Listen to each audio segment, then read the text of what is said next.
Igenekerezo rya 20 uko umwaka utashe amakungu arahimbaza umunsi wahariwe impunzi. Uwo munsi watanguye guhimbazwa ku ncuro ya mbere mu mwaka w'2001. Ico gihe ishami mpuzamakungu ONU ryahimbaza imyaka 50 y'amasezerano mpuzamakungu akingira impunzi kuva igisaba ubuhungiro kugeza iburonswe. ONU ivuga ko uko amasegonda atatu aheze muri rusangi hari umuntu umwe ateshwa ivyiwe. Mu bantu 97 baba bateshejwe ivyabo haba harimwo umwe n'imiburiburi arondera ubuhungiro, umwe aba yabaye arashigwa mu ikambi y'abateshejwe izabo akenshi usanga hagati mu gihugu ciwe camwibarutse, n'umwe rero aba yaronkejwe ubuhungiro. Muri ino video reka turabire hamwe ubudasa buri hagati y'uwateshejwe ivyiwe akajanwa mu ikambi yegeranirizwamwo abateshejwe izabo, camp de déplacés internes mu gifaransa, urondera ubuhungiro, impunzi n'umwimukira.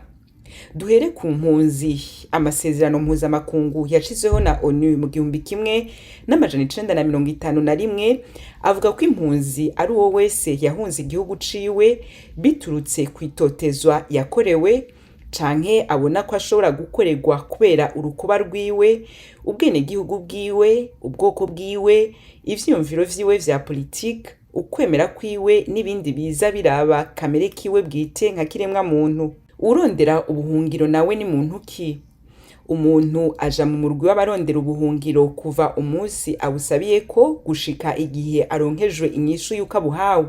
ONU mu biharuro vyayo vya nyuma yerekanye mu 2019 yavuga ko abarondera ubuhungiro ku isi yose bari miliyoni 4 n'ibihumbi birenga 200. Uwegeranirijwe mu ikambi iri mu gihugu camwibarutse nawe n'uyo wese yahunze umuhana wiwe ariko atararenga urubibe na rumwe rw'igihugu ciwe. Abari muri uwo murwi none barashobora kuba barahunze amabi bakorerwa na leta yabo.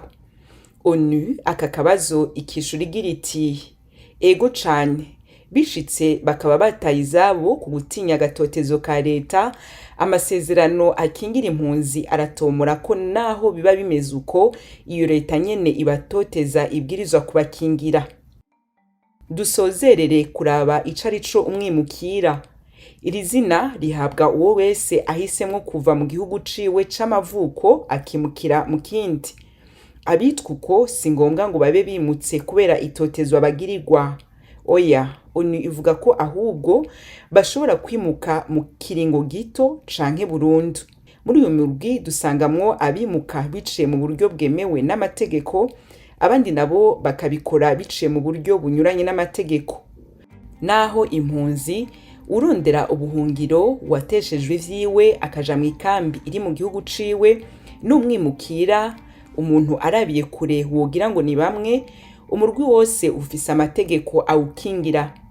Akarorero amasezerano ya ONU yo mu 1951 arakingira cane abarondera ubuhungiro n'ababuhawe, mu gihe abimukira atari ko bimeze. Ingingo zimwe muri ayo masezerano ziratomora ko impunzi yose ibwirizwa gukingirwa kudasubizwa iwabo mu gihe yerekanye ko isubiyeyo ishobora kugirirwa nabi. Ni mu gihe kurundi ruhande umwimukira ashobora gutahukanwa iwe umwanya n'umwanya. Ijwi rya Amerika, Washington DC, Diane Ninahazo.